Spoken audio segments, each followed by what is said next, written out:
Not Nerd Podcast, episode 349, Two Pieces of Squares.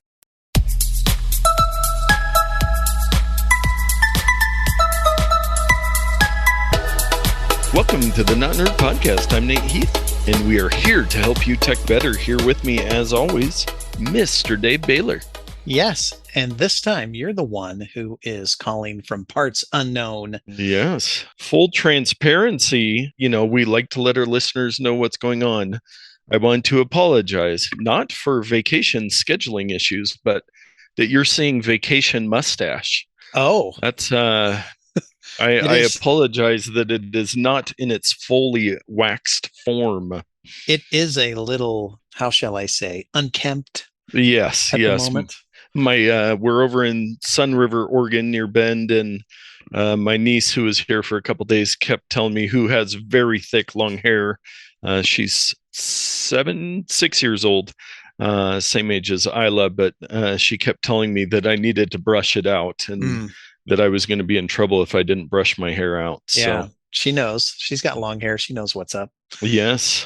And to pile on the parts unknown, I'm actually in an unknown office with a different computer, and I got kicked out of my space. And walking down the street, found an office building, walked in, and here we go to podcast. Yeah, honestly, we could do it by recording a phone call over our phones. I'm sure. We have many options, which we oft try to overcomplicate things, but nonetheless, we've got technology to talk about. So into the follow-up, we got Plus streaming news, as we do just about every week, but this time Disney Plus, which we're all familiar with. Of course. They are adding an ad plan and raising their fees. Yes, this didn't make me too happy, but I also was not that surprised. Yeah. I suppose the surprising part was that they've added an ad tier.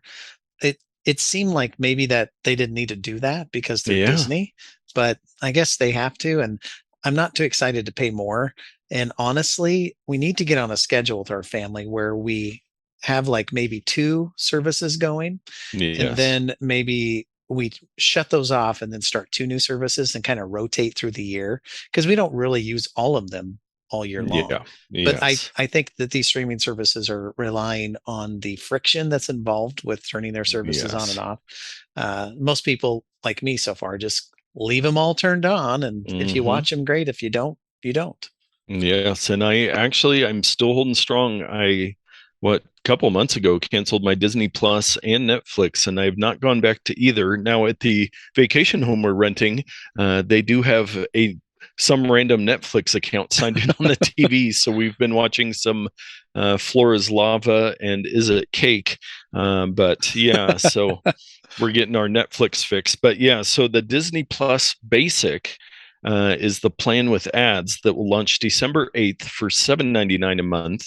And that's the price of the current ad-free version, which will bump up to $10.99 a month, a 38% increase, and will be known as Disney Plus Premium. Oh, not Disney Plus Plus? No, why not? Yeah, I don't know. You'd think Disney Plus Plus would be what they'd go for. And they're increasing the price of Hulu and all kinds of stuff. But yes, the endless complications of streaming video continue. Does it really cost them more to what's going up? What's costing them more? Were they just losing money before? Yeah, I think that's the case. I think I did see that in Disney's quarterly results, their subscription numbers did go up. So yeah, go ahead when things are going well, complicate things to make it more difficult for people. Yeah, I think that's what you're supposed to do. Yes. Well, it is that time of the month, Microsoft Patch Tuesday, October 22 edition. I thought you were talking about something else. Yes. Microsoft today released updates to fix a record 141 security vulnerabilities in its Windows operating system and related software. Man, how... Come on, Microsoft. You've had a chance to rewrite your entire OS time and time again, and you keep holding on to this old code base that's just wrecking you. Ugh. It never ends. So just your monthly reminder, keep your devices and computers updated because there are plenty of vulnerabilities out there. And in our ongoing, we are the most nonpartisan tech podcast on the internet. A California bill targeting social media giants for harm to children dies in the legislature. And when you read in, guess who did a bunch of lobbying to make sure that this measure died in California? Without even looking, I'm going to guess Facebook. Yes. And possibly Google too. Yeah, Meta, Snap, TikTok. I think they all kicked some money in to make sure this didn't go anywhere, which is frustrating to say the least. That something like this that should at least seriously be looked at doesn't have a chance because money talks. So you're saying what's frustrating is that our House and Senate can be bought and sold like a commodity to the highest bidder. This is true, but you know what can't be bought or sold? Dave's Pro Tip of the Week. Well, I'm not saying that I'm above reproach in this area, but thus far, I've received zero compensation. Yes, if you ever hear any pro tips about how to better use Meta or any of their properties, then you know he's been compromised. This week, I would like to talk about how you could set up your Meta account to better track your activity. Oh, good. This week, we're going to talk about optimize battery charging. And we've touched on this before, and we're getting to the point where we're recycling some of these things. So I don't know that we've devoted a tip of the week to this topic, but we've talked about it before. But there's this feature on some of Apple's devices where it can optimize the battery charging so that when you charge your devices, it will run some algorithm and say, well, we're only going to charge this device up to 80% because we know in 3 hours he's likely to use the device. And we don't want to charge it 100% full and have it sitting there full for 3 hours because that impacts battery health. Yada, yada, yada. I have found on my watch that it has greatly impacted the performance of my watch. I'll charge it just kind of at random times and I'll pick it up and I'll be like, this isn't even fully charged and it won't last through the day.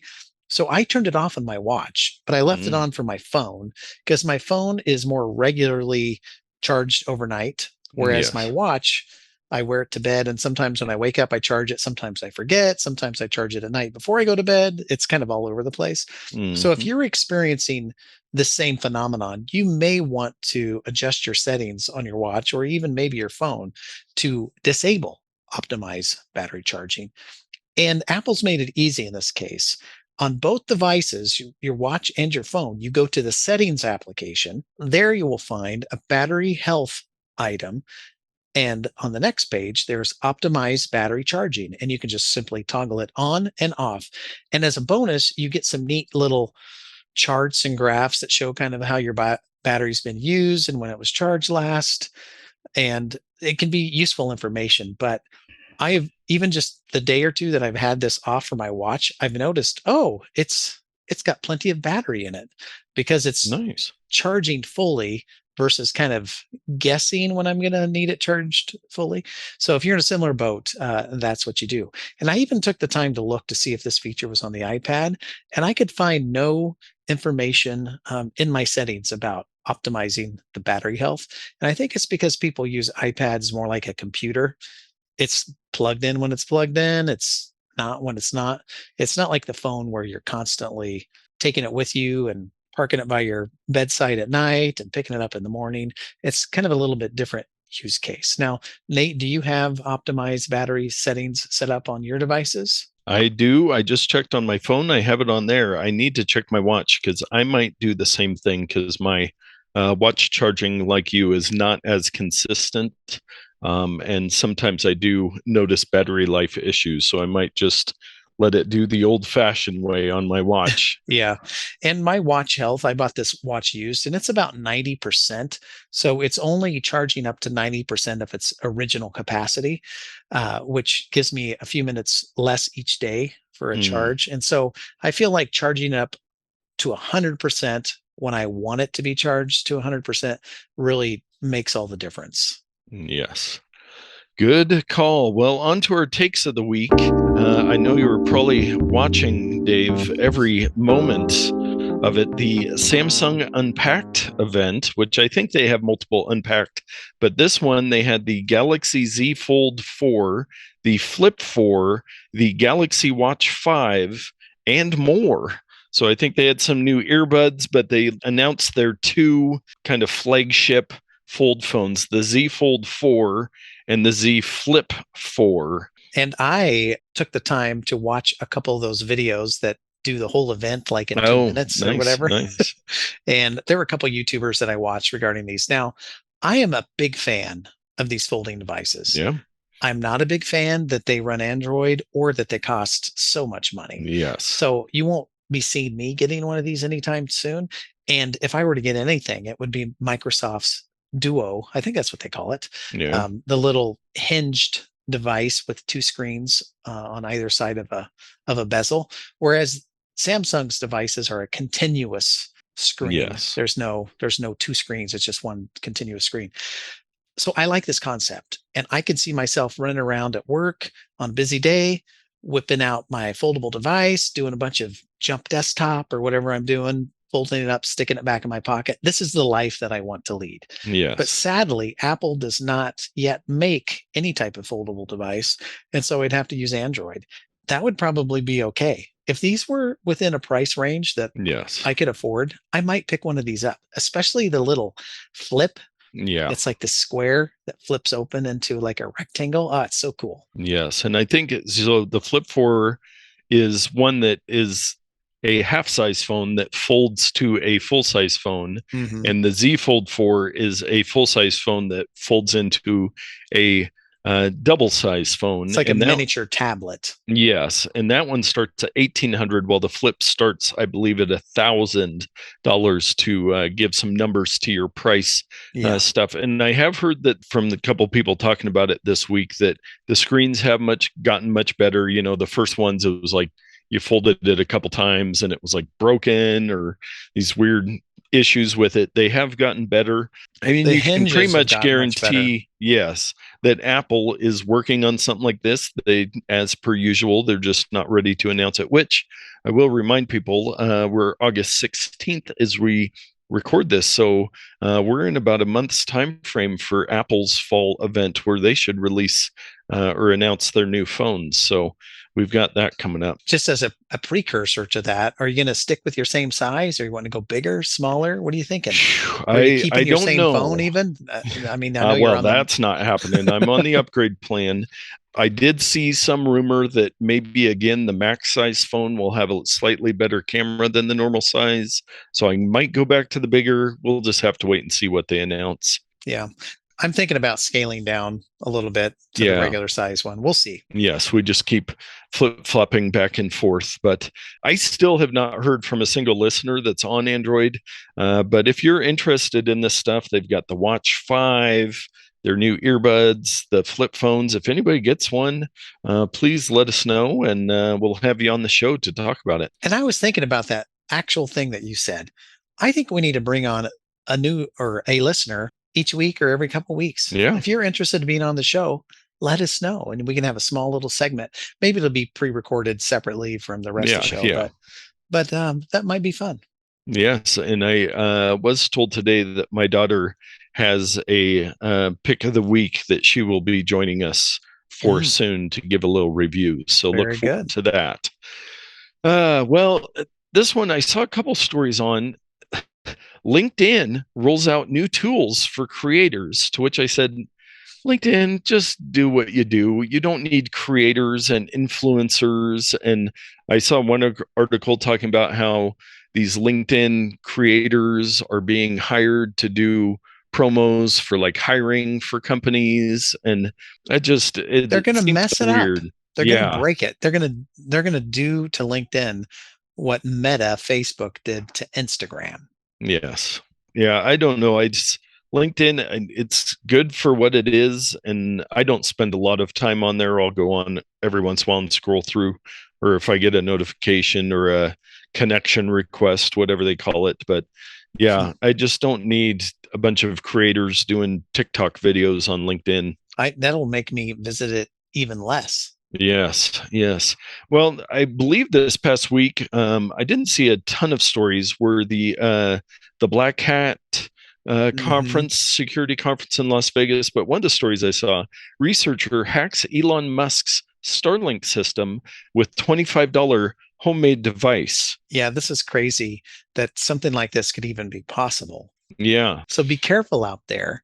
You never know who's going to be getting into your business. That's all I got to say about that. Yes, yes. So he took his Starlink satellite dish and used something very similar to like a Raspberry Pi little cheap computer, and he revealed a voltage fault injection attack on a Starlink user terminal that allowed him to break into the dish and explore the Starlink network.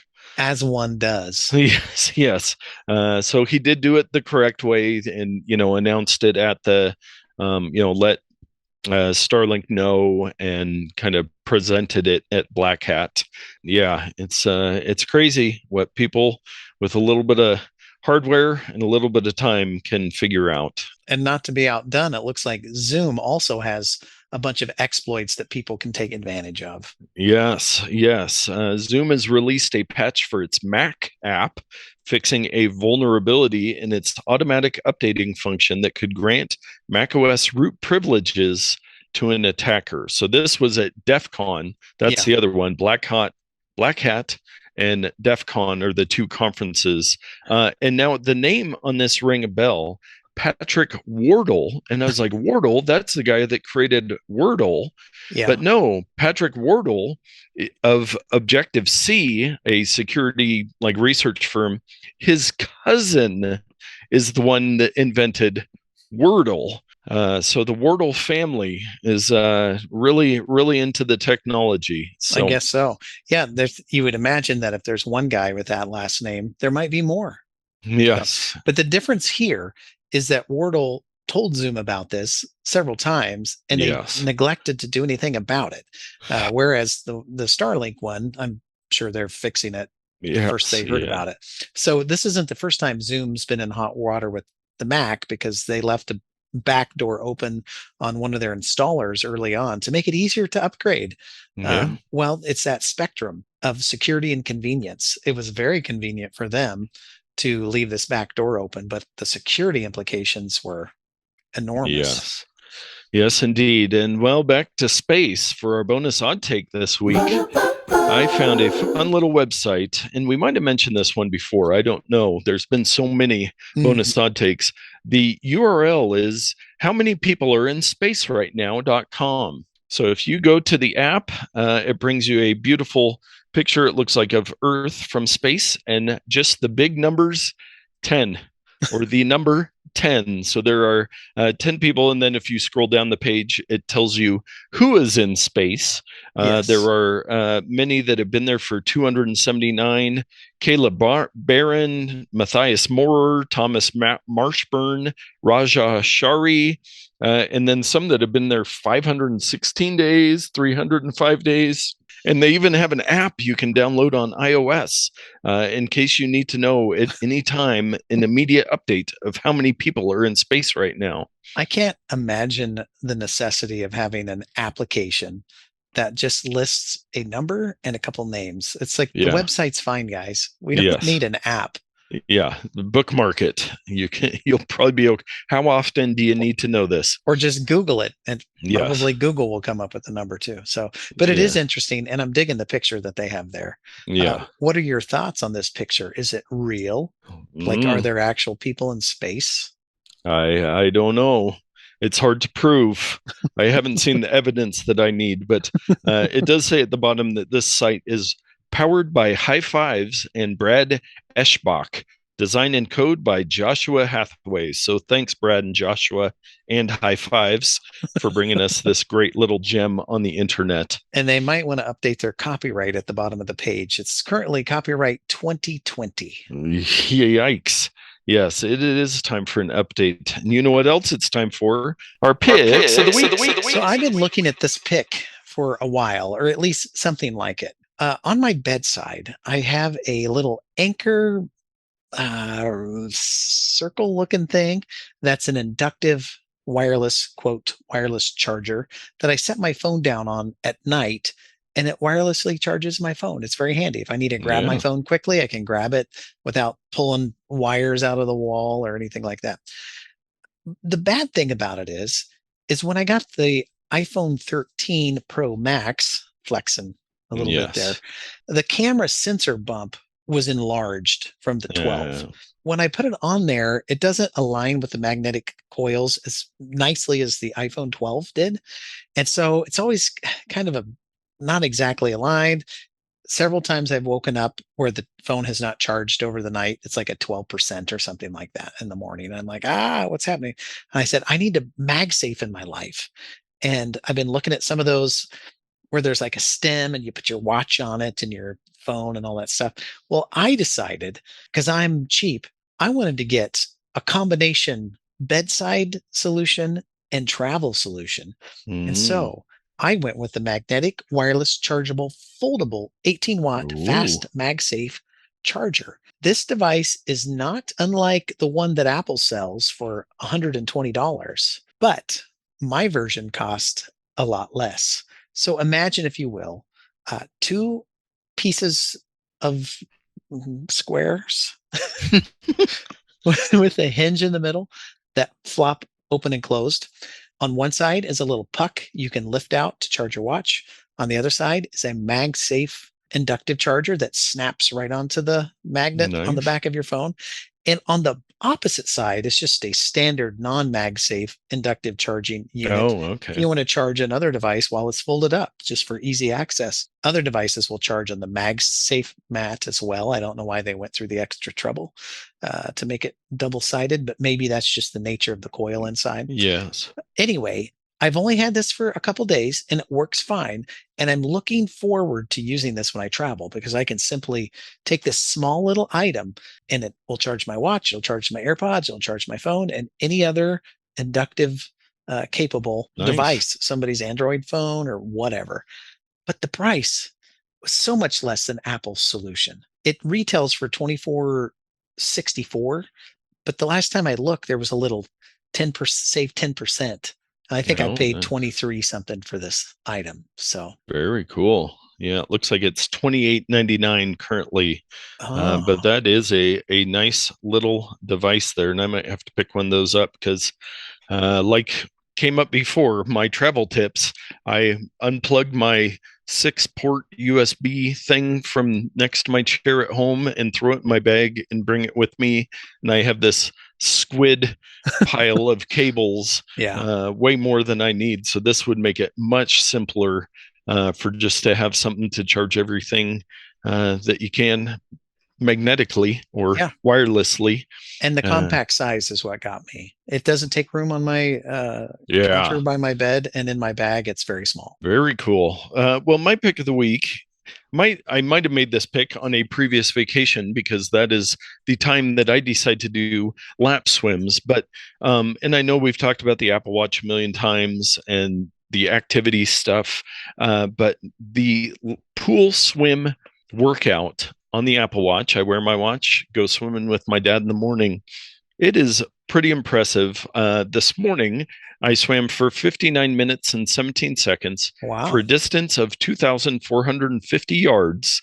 But the impressive thing that I think they just introduced last year, it actually breaks it down, the different strokes that I'm swimming.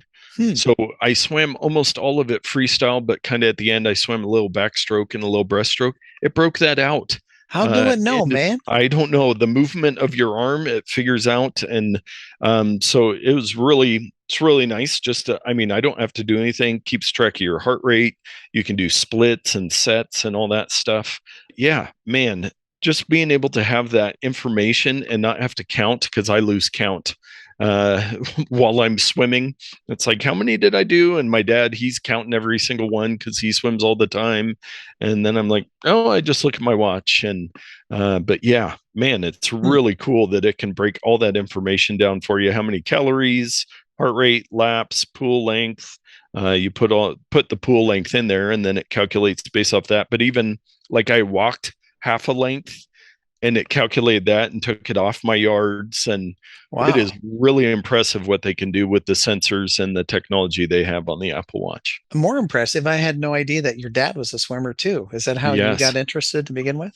Yeah, he got me interested in swimming at a young age, and then I did it middle school through college competitively. Mhm. And he still swims 3 mornings a week and goes and hangs out with some guys and swims, and he stays in very good shape. And then when I go on vacation, I decide to swim some laps with him and do that, once or twice a year. For a couple days to get my workout in. Very, very cool. Yes. Well, with that, I think we will wrap up this episode. I will get back to my vacation activities, and I believe possibly next week we'll both be getting back as we get closer towards fall into a more normal schedule. And we should be ramping up on more technology news as everybody else does the same. So looking forward to that, and keep sending us questions and posting, mostly my wife posting memes on the Facebook page, all that good stuff, because we love technology, we love sharing it with you, and we want you to be able to get out there and tech better.